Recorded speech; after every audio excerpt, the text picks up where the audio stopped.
الله وبركاته. الحمد لله وبه نستعين.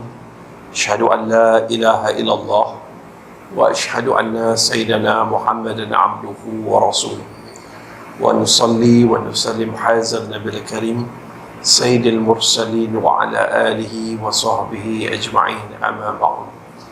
الحمد لله يا الله، الحمد لله الرحمن، الحمد لله الرحيم. Alhamdulillah kita hidup lagi di dalam bulan Ramadan ini, dan kita dah masuk 10 Ramadan terakhir. Jadi 10 Ramadan terakhir ini adalah pecutan terakhir untuk kita memburu cinta Allah masuk ke dalam hati kita, menendang cinta dunia yang melekat dalam hati kita. Firman Allah Subhanahu wa taala, ya ayyuhallazina amanu kutiba alaikumus shiyam kama kutiba alal ladzina min qablikum la'allakum tattaqun. Wahai orang-orang beriman, telah diwajibkan kepada kamu berpuasa sebagaimana umat terdahulu, moga kamu bertakwa. Bila sebut takwa, kita kena faham makna dia. Tuan-tuan, kita belajar perkataan ya ayyuhallazina amanu, wahai orang-orang beriman. Ada 3 perkara kita boleh belajar. Pertama adalah akhlak Allah. Kedua, kasih sayang. Ketiga, cara berinteraksi. Ketika Rasulullah SAW membaca wahyu Allah yang bermula dengan perkataan ya ayyuhallazina amanu, wahai orang-orang beriman, ramai sahabat tersenyum. Kerana apa? Kerana akhlaknya Allah. Allah Tuhan yang maha mulia, Tuhan yang maha agung, tapi tidak menyombong terhadap orang-orang beriman. Panggilannya, wahai orang-orang beriman. Kita baru pangkat, baru ada jawatan, kita kasar dengan orang bawahan kita.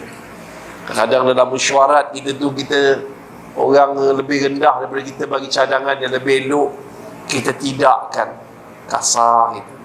Kadang-kadang kita kasar dengan isteri kita, kasar dengan suami, kasar dengan anak-anak, kasar dengan jiran. So, jom kita baiki akhlak kita supaya dapat mencontohi akhlak Allah, Tuhan yang maha mulia. Yang kedua, ya ayyuhallazina amanu, diulang 89 kali, dan ini menunjukkan kasih sayang. Allah sayang orang beriman. Panggilan kasih sayang Allah bermula ya ayyuhallazina amanu, wahai orang-orang beriman. Allahu akbar. Dan Masya Allah, kalau hari ini kita tengok dalam dunia hari ini, semua manusia dijangkiti dengan satu penyakit yang berbahaya. Nama penyakit itu kebencian. Kebencian telah bernanah dan membusuk di dalam hati kita, sehingga perkataan yang keluar daripada mulut kita, mulut-mulut perkataan-perkataan yang kasar. Kebencian, buka media sosial, kebencian. Balik tengok dalam keluarga, mak benci anak, anak benci mak, suami benci isteri, isteri benci suami, rakyat benci pemimpin, pemimpin benci rakyat. Dan akhirnya kebencian ini mewabak dan merebak, menyebabkan pemusuhan, perbalahan. Jadi, jom kita suntik hati kita dengan vaksin yang dipanggil kasih sayang. Seterusnya, ya ayyuhallazina amanu, wahai orang-orang beriman, adalah cara berinteraksi dengan wahyu Allah. Ketika Rasulullah SAW membaca wahyu bermula dengan ya ayyuhallazina amanu, para sahabat yang jauh duduk merapat, kerana mereka faham itu adalah panggilan kasih sayang daripada Allah kepada mereka. Kita tak faham. Jadi berinteraksi ni, kalau kamu ingin berbicara dengan Allah, maka solatlah. Tapi kalau kamu ingin mendengar bicara Allah, maka bacalah Al-Quran. Bacalah Al-Quran. Bila kita faham, kita dapat berinteraksi. So 3 perkara. Pertama, bersihkan percakapan kita Kerana percakapan kita menunjukkan busuknya hati kita atau bersihnya hati kita, barulah kita akan nampak akhlak yang mulia. Itu target dalam bulan Ramadan. Madrasah Ramadan melahirkan manusia berakhlak mulia, hatinya jernih, kasih sayang, dan juga percakapannya lembut. Dan seterusnya, tuan-tuan dan puan-puan, wahai orang-orang beriman, beriman terbahagi kepada 4. Iman yang pertama, iman yang kita gelar orang Islam. Orang Islam ni Masya Allah, dia tahu solat tu wajib, tapi dia tak solat. Dia tahu puasa tu wajib, tapi dia tak puasa. Tapi dia masih Islam. Yang kedua, iman orang soleh. Orang soleh, dia ada ilmu sikit, dia pun dia beramal. Apatah lagi kalau ilmu dia banyak, dia beramal. Dia takutkan dosa, dia sukakan pahala. Namun iman yang lebih tinggi daripada orang soleh, orang mukmin. Orang mukmin ni imannya Masya Allah. Mereka ni kalau solat bukan sebab solat, tapi sebab khusyuk. Dia bukan sekadar solat saja, tapi dia khusyuk dalam solat. Khasyi'un, khusyuk. Bayang dia seronok. Dan dia jaga solat 5 waktu. Ada yang berjemaah. Ni dia. Tapi yang paling atas, iman orang yang bertakwa. Yang paling tinggi, iman orang bertakwa, yang kita panggil ihsan. Dia semayang bukan sebab dia nak pahala, takut dosa, bukan sekadar khusyuk, tapi ada satu perasaan, iaitu rindukan Allah. Sebab tu kalau kita tengok, kita kalau ada kawan-kawan kita kat kampung ni, dia tengok apa tu? Tengok jam, Allah lambat lagi nak masuk zuhur, dia buat duha. Habis 2 rakaat, dia tambah lagi 2 rakaat, sampai 12 rakaat buat solat duha. Kerana dia rasa tenang dan damai, rasa seronok dalam pelukan kasih sayang Allah, terutama dalam solat. Dia rindu. Selesai. So nak dapat takwa ni macam mana? Allah ajar berdasarkan Al-Baqarah 183 ni. Apa dia? Puasa. Puasa ni ada 2 je. Pertama, niat. Niat ni, saja aku berpuasa keesokan hari kerana Allah Ta'ala. Tujuan dia untuk betulkan otak kita, bukan makanan dan minuman. Betulkan akidah kita, bukan makanan dan minuman yang memberi tenaga kepada aku. Tapi yang bagi aku tenaga siang hari, tanpa makan, tanpa minum, 13, 14 jam, 16 jam, adalah Allah. Sebab tu luar biasanya orang Islam, walaupun mereka tak makan di waktu siang hari, daripada subuh hingga maghrib, dia tetap bekerja seperti biasa, dia tetap bertenaga seperti sedia kala. Malah kadang-kadang lebih hebat daripada itu, sebab akidah yang diajar daripada berpuasa, iaitu bukan makanan dan minuman yang bagi aku tenaga, yang menghidupkan aku, Allah. Nampak kan? Itu akidah ni. Tak adalah buffet makan, ya Allah, taruh kau. Bawah sekali perut itu dia buah kambing. 2 mangkuk kambing. Nak pula kambing hari ni kat Sungai Kandis ni, Allah, sedap dia. Kurma tadi kan? Kurma kambing, lembutnya kambing tu, dia bubuh 2 mangkuk. Lepas tu baru minum air. Kalau ada cendol, minum cendol. Masa rukuk, keluar cendol tu balik. Allah. Akidah puasa bukan makanan, Allah. Nombor 2, menahan diri daripada sesuatu yang membatalkan puasa daripada terbit fajar hingga terbenam mentari. Ini menunjukkan fiqh. Kena belajar fiqh. Fiqh ni dia ada keluasan fiqh, keluasan hukum. Jangan kita hukum orang dengan satu hukum, padahal ada pelbagai takwa. Berdasarkan hadis Nabi Muhammad SAW yang bermaksud, sahabat tanya, ya Rasulullah, apa dia takwa? Nabi buat jari macam ni. Takwa itu di sini. Di sini di hati. Maknanya, kesimpulan nak bagi mudah orang Melayu serap, takwa membawa maksud cinta. Cinta. Orang yang bertakwa, orang yang mencintai Allah, dan Allah mencintai mereka. Oh hai, kena ingat ni, kena jawab ke anak cucu, apa makna takwa? Cinta. Ciri takwa ada 2. Takut tapi Taat. Takutkan Allah berbeza dengan takutkan hantu. Takutkan PDRM buat Roblox, takutkan SPRM, takutkan SPM. Tak sama.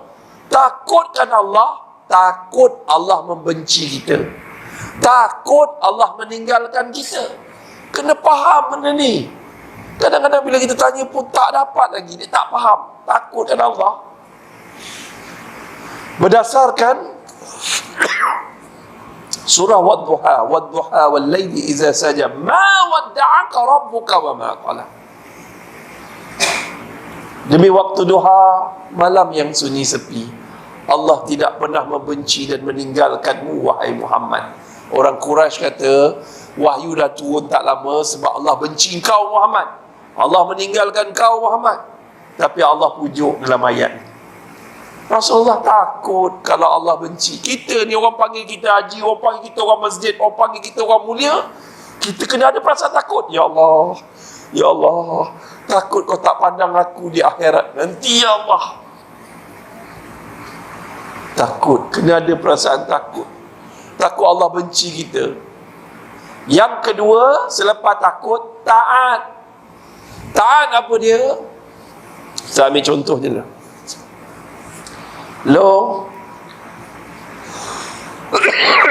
Halo, besok tolong bawa Umi dengan Ayah pergi masjid. Umi dan Ayah dah lama tak solat subuh berjemaah kat masjid. Apa anak kita jawab? Alum jawab, baik Ayah, baik Umi. Besok bangun-bangun pagi, Alum dah siapkan sahur. Ayah siap ya lepas makan sahur. Umi siap ya lepas makan sahur. Biar Alung bersihkan dapur, cuci pinggan apa semua. Dan kemudiannya kereta dah siap, Ayah dengan Umi pun naik kereta, bawa datang ke masjid. Allahu Akbar. Habis dengar kuliah, solat subuh jemaah, habis kuliah, anak kita pasangkan selipar untuk kita pakai. Kita suka anak yang taat. Tapi kenapa kita tak taat pada Allah? Dapat pula anak yang nombor 2 ke apa ke, angah. Besok tolong bawa ayah Umi pergi masjid nak solat subuh jemaah. Ish, Umi ni pergilah sendiri. Sekali-sekala orang balik nak cuti daripada universiti ni, nak rehat lepas kolej ni, pergi sendiri lah. Tolonglah ngah. Umi dengan ayah tak sihat. Kalau dah tak sihat, solat je kat rumah. Menyusahkan orang tua ni. Siapa yang kena dapat anak yang derhaka, hati ni berdarah, hati ni terluka. Kita tak suka anak yang derhaka. Tapi kenapa kita derhaka pada Allah? Jom pujuk hati kita, repair. Wahai orang-orang beriman, telah wajib pada kamu berpuasa, moga kamu bertakwa. Takwa adalah cinta, ciri takwa, takut dan taat. Namun, macam mana kita nak tahu kita ni dah bertakwa? Saya dah puasa 30 hari ni saya tak tinggal tarawih, saya tahajud tiap-tiap malam Ustaz. Saya dah jumpa malam Al-Qadar, saya dah beribadah pada malam Al-Qadar, saya khatam Quran 2 kali. Adakah saya orang bertakwa? Belum tentu.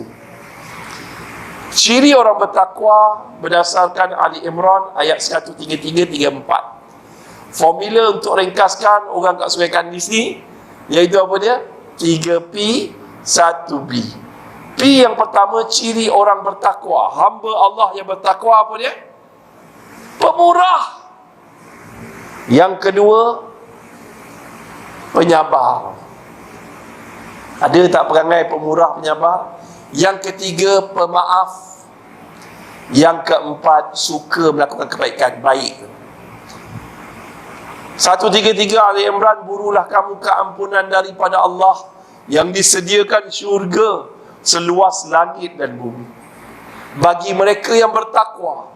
134, iaitu bagi mereka yang suka bersedekah waktu senang ataupun susah, pemurah. Dan mereka yang mampu menahan marah, penyabar. Dan mereka yang pemaaf. Dah ke kita ni maafkan orang? Nak dapat takwa? Ni soalan lain pula. Macam mana dapat takwa? Kalau Ustaz kan, takwa itu cinta Allah yang maha tinggi. Kalau kita nak ambil barang tempat tinggi, kita kena ada tangga. Kena naik tangga. Setingkat baru jumpa cinta Allah maha tinggi. Cinta ni apa dia tuan-tuan? Tuan-tuan pernah bercinta? Orang Sungai Kandis rajin bercinta dulu, sekarang lain. Zaman kita dulu bercinta, kita tulis surat cinta. Assalamualaikum, kehadapan adinda yang kanda rindui. Maaf ada warkahku ini mengganggu nafasmu.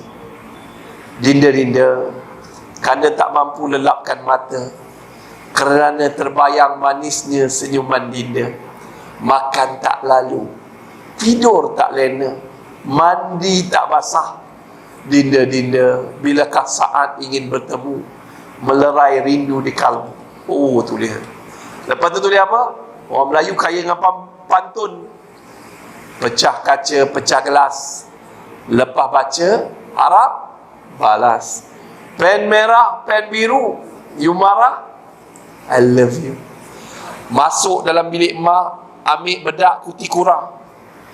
Orang tua-tua dulu tahulah bedak kuti kurang ni famous tak famous. Tuang atas surat, post dekat girlfriend. Girlfriend dapat cium dulu, wanginya bakal imam aku. Kat atas surat tu tulis secret admirer. Dan girlfriend kita baca berkali-kali, padahal surat tu tetap sama, tulisannya tak berubah, perkataan tidak bertambah, tapi dibaca kali. Baca kali pertama, kehadapan adinda yang kanda rindui, maaf andai warkah ini mengganggu nafasmu, tergolek.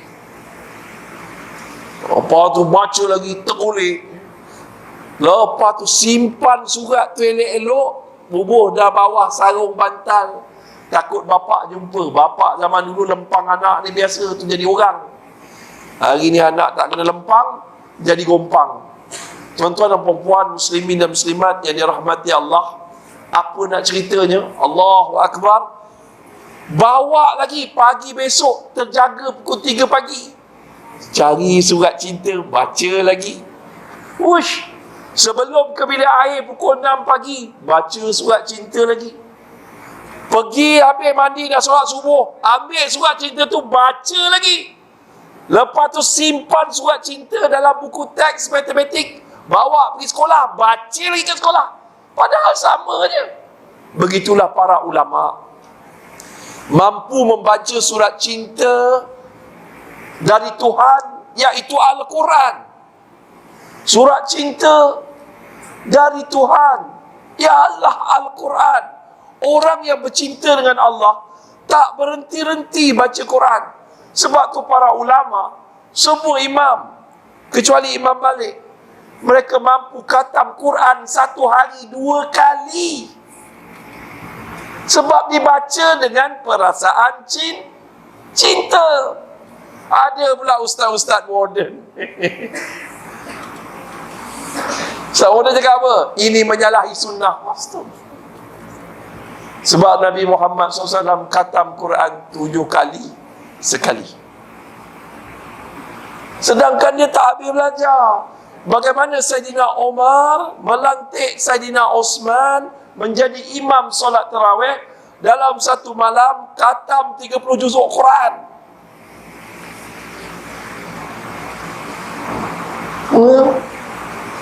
Sebab dibaca dengan perasaan cinta. Tuan-tuan pernah dengar nama ni lagu cinta? Kalaulah isteri dia nama Aziza, dia akan nyanyi lagu Oh Nonaku Aziza. Dia cintakan Aziza. Kalau nama kalau nama tu Isabella, dia sebut nama Isabella. Laila, sebut Laila. Lagu cinta tak pernah orang suka dengar. Begitu dengan orang yang bercinta dengan Allah. Kalau imam baca surah panjang, imam baca surah panjang, tapi dia rasa seronok. Sedapnya imam baca, ya Allah. Sedapnya wahyumu, ya Allah. Sedap. Dah. Jadi faham takwa. Bismillah. Takwa itu cinta. Cinta itu mencintai Allah dan Allah mencintainya. Ciri takwa, takut tapi taat. Dan ciri orang bertakwa 3P, 1B, pemurah, penyabar, pemaaf, dan suka melakukan kebaikan. Dan akhir sekali, bagaimana nak dapat cinta Allah yang maha tinggi? Ada anak tangga. Anak tangga pertama berdasarkan Al-Baqarah 183, beriman pada Allah. Iman dulu, bukan beriman pada makanan. Yang kedua, berpuasa. Maksudnya berpuasa ni, anak tangga pertama beriman, anak tangga kedua menundukkan nafsu. Tundukkan nafsu. Bukan makanan, bukan minuman yang menyihatkan kita, tapi Allah. Selepas itu, anak tangga ketiga adalah amal soleh. Amal soleh. Amal soleh, pecutan terakhir ni ada 12 amal soleh kena buat. Pertama, berzikir. Ada perempuan datang haid, ada orang tua tak boleh berpuasa, tak boleh buat apa-apa, terlantar. Ada orang kanser macam saya, terlantar atas katil saja, duduk kat hospital. Jangan lupa pegang tasbih. Pegang tasbih, kita ingat Allah. Pegang handphone, kita tengok TikTok. Please, banyakkan berzikir. Yang kedua, istighfar. Bulan Ramadan ni kena banyak istighfar. Bulan ni bulan keampunan daripada Allah. Kita pula belagak tak nak minta ampun pada Allah. Kau tak kena benda ni. Kalau kena, kita dah nak maafkan isteri kita lepas solat maghrib. Isteri tak nak salam kita. Kita dah niat nak maafkan dia, dia tak nak salam kita. Bini aku ni sekarang, jangan main. Kadang-kadang kita dah nak maafkan suami kita sebab kita terbaca mesej-mesej lain pun dia, tapi suami pula buat ego, tak nak minta maaf pada isteri. Jadi bergaduh. Kita dah nak maafkan anak kita yang menyusahkan hidup kita. Kejap balai polis, kejap dadah, kejap itu, kejap ini, kejap bergaduh, kejap apa. Kita dah nak maafkan anak kita, tapi anak kita hari raya tak nak salam kita. Apa perasaan kita? Mestilah kita marah. Begitu juga dengan Allah. Allah dah beritahu bulan Ramadan ni bulan keampunan, kita tak nak istighfar. Yang ketiga, amal soleh yang patut kita buat untuk mendapat cinta Allah Maha Tinggi, iaitu berselawat ke atas Nabi. Selawatlah. Selawat tuan-tuan, banyakkan berselawat. Selawat ni, walaupun dalam keadaan kita takabur, nak tunjuk ke orang, dia tetap diterima, tetap diberi pahala. Satu-satu amalan yang tak tertolak adalah berselawat ke atas Rasulullah sallallahu alaihi wasallam. Yang keempat adalah berdoa. Doa. Hari ini ramai sangat orang membaca doa, tapi hatinya kosong, tidak berdoa. Doa Rabbana atina fid dunya hasanah. Apa ni? Tak salah. Itu sekadar membaca, tapi kalau dia baca Rabbana atina fid dunya, itu berdoa. Apa lagi doa? Selain tu adalah luahan hati kita. Ya Allah, aku bodoh. Ya Allah, aku tak pandai jaga anak aku. Ya Allah, apa ya Allah, nak aku jauh dari agama. Itu doa. Ya Allah, isteri aku garang sangat. Ya Allah, sangat. Ya Allah, suami aku di kelab tadarus. Ya Allah, tapi suami aku tak nak solat. Ya Allah, itu doa. Tolong aku ya Allah, itu doa. Ini doa sekadar amin imam doanya. Amin. Itu pemalas. Ada yang kurang ajar, letak tangan atas menguap 7 kali. Kalau kau nak minta projek dengan orang besar, kau buat perangai macam tu. Memang kena lempang ataupun kau tak dapat projek. Nabi kata doa. Nabi menadah tangan sampai nampak putih ketiak dia. Doa betul-betul. Kenapa kita hidup susah? Sebab malas doa. Dalam bulan Ramadan, berdoa dapat pahala. Tidak tertolak doa orang berpuasa. Dan waktu mustajab berdoa, Allah akan makbulkan. Iaitu ketika sahur dan ketika hendak berbuka. Kenapa tak nak doa? Yang keenam adalah membaca Al-Quran. Inna anzalnahu fi lailatul qadr. Saya tengok muka ni, masya-Allah, bercahaya-cahaya. Nur Quran, dah khatam Quran, alhamdulillah. Baca Quran. Yang ke berapa dah? 6. Tak ada yang catat. Berapa? 7. Alhamdulillah. Terima kasih. Yang ke-7, selepas baca Al-Quran adalah berdakwah. Pernah kita buat program buka puasa, ajak jiran-jiran kita yang belum Islam berbuka puasa sama di sebuah masjid dekat Ceras. Minggu pertama Ustaz bagi tazkirah, seorang masuk Islam. 30 orang datang, seorang masuk Islam. Minggu kedua, seorang yang masuk Islam. Minggu ketiga, seorang masuk Islam. Cuma yang best minggu pertama tu, seorang berbangsa Cina, dia masuk Islam dan dia mengislamkan sepanjang Ramadan 30 orang ahli keluarga dia semua masuk Islam. Sebab bila kita berpuasa, gelombang tenta di kalangan kita ni akan keluar, menyebabkan orang Islam, orang bukan Islam ni, dia rasa seronok orang Islam. Bulan rahmat, tenang je orang. Tahun ni alhamdulillah 3 orang Ustaz. Pertama, baru semalam ni. Semalam saya di Jawi, tuan-tuan, syahadahkan seorang korporat hati Cina, perempuan memeluk Islam. Beberapa hari yang lepas, seorang ni dia berpuasa. Dia tiru puasa. Hari pertama puasa Ramadan tahun ni. Cina ni, dia korporat, perempuan juga. Saya tak tahulah ramai yang masuk Islam kata ni perempuan. Dia puasa hari pertama, puasa hari kedua, puasa hari ketiga, hari keempat dia masuk Islam. Yang main-main puasa ni, Ramadan ni jangan main-main. Dia memang bulan dakwah. Dan yang terakhir, awal-awal Ramadan hari tu, ini dah lama masuk Islam, tapi puncanya sebab berpuasa dalam bulan Ramadan. Dia tengok orang Islam puasa, dia pun cuba-cuba puasa, akhirnya memeluk best. Tuan-tuan.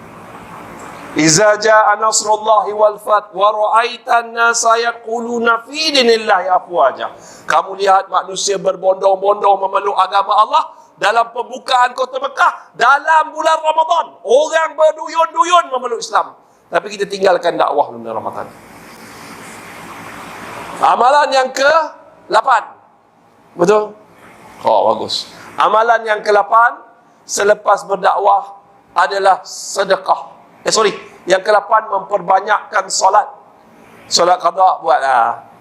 Tak payahlah dengar ustaz-ustaz cakap jangan buat solat tarawih kalau tak solat qada. Qada ni kena buat. Jangan orang panggil kau ustaz, orang panggil kau haji apa semua. Di hadapan Allah nanti, perkara pertama dihisap solat, bukan umrah, solat. Tengok, haji silakan neraka sebab 70 waktu tinggal solat.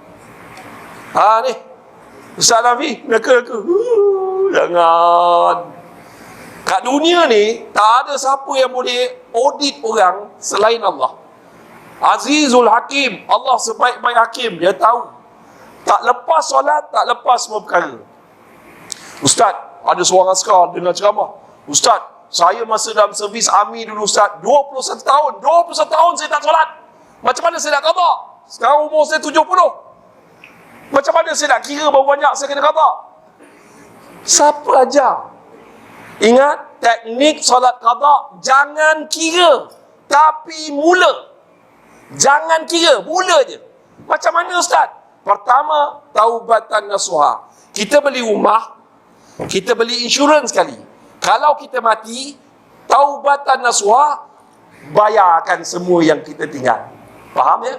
Insurans tu bayarkan harga rumah. Faham? Tapi tiap-tiap bulan kena bayar tak? Kena.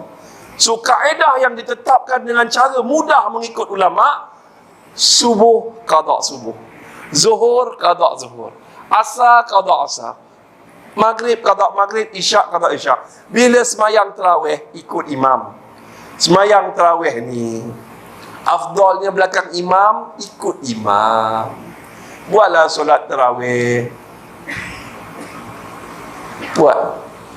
InsyaAllah tarawih ni ada dalam bulan Ramadan. pemberian ini khas untuk umat Nabi Muhammad SAW. Terawih jangan kita harmonikan pandangan. Buat subuh, qada subuh, buat kadang-kadang kita buat ba'diyah, qabliyah, kita boleh ganti kepada qada, insyaAllah. Okey dah? Selesai. Habis qada solat subuh berjemaah, dan akhir sekali kita pujuk hati kita, kalau boleh memperbanyakkan solat sunat, bangun qiyamul lail. Dah habis. Yang ke-9, betul? Yang ke-9, sedekah. Sedekah dalam bulan Ramadan ada 3 sedekah power. Sedekah raja kepada segala sedekah dalam bulan Ramadan, berdasarkan hadis Nabi Muhammad yang bermaksud, barang siapa yang menjamu orang berbuka puasa, pahala seumpamanya tanpa mengurangkan pahala mereka yang berpuasa. Habis. Atau boleh sambung sikit, Imam sambung sikit, atau kita berhenti azan dulu. Alhamdulillah, tuan-tuan, saya habiskan sikit secara ringkas dan mudah. Yang pertama, sedekah. 3 keafdalan sedekah dalam bulan Ramadan. Kita mungkin tak mampu nak puasa sebab kita sakit, kita apa semua, tapi 10 Ramadan terakhir banyaklah menjamu orang berbuka puasa. Ayah kita dulu dah ajar bertukar-tukar juadah rumah ke rumah dengan niat untuk menjamu orang berbuka puasa. Yang kedua, tuan-tuan dan puan-puan, bagi duit hari raya dalam bulan Ramadan. Bagi duit raya dalam bulan Ramadan, pahalanya sangat besar berbanding di luar Ramadan. Yang ketiga, tuan-tuan, jangan lupa, kalau boleh banyakkan bersedekah fi sabilillah. Jangan ada yang masuk masjid guna khidmat masjid, tandas masjid, air masjid, aircon masjid, tapi sepanjang dia duduk di sini, dia tak pernah menyumbang walaupun RM1. Jangan biarkan satu hari dalam bulan Ramadan berlalu begitu saja tanpa berinfak, bersedekah, berwakaf. Tuan-tuan, dan seterusnya, tuan-tuan dan puan-puan, muslimin dan muslimat yang dirahmati Allah, iaitu selepas sedekah, jangan lupa banyakkan ziarah. Ziarah orang sakit dapat doa 70,000 para malaikat daripada pagi hingga petang. Kalau kita ziarah petang, 70,000 para malaikat mendoakan kebaikan kita daripada petang hingga pagi besok. Dan yang ke-10, iktikaf. Rasulullah SAW beriktikaf 10 Ramadan terakhir. Nabi mengikatkan perutnya, iktikaf dalam masjid ni. InsyaAllah Nabi juga mengejut isteri dan anak-anaknya dengan mengenjiskan air supaya dapat beribadah 10 Ramadan terakhir, bukan sebab Al-Qadar, tetapi sebab keberkatan 10 malam terakhir, kemuncaknya Al-Qadar. Dan yang terakhir, tuan-tuan dan puan-puan, muslimin dan muslimat, adalah umrah. Dalam bulan Ramadan, siapa yang melakukan umrah, Masya Allah, tabarakallah. Sedang makcik tanya, ya Rasulullah, setiap kali aku nak pergi haji, anak aku sibuk, macam mana ya Rasulullah? Rasulullah kata, pergilah melakukan umrah dalam bulan Ramadan, kerana pahalanya menyamai haji. Jadi ini adalah 12 amalan soleh, dan yang paling atas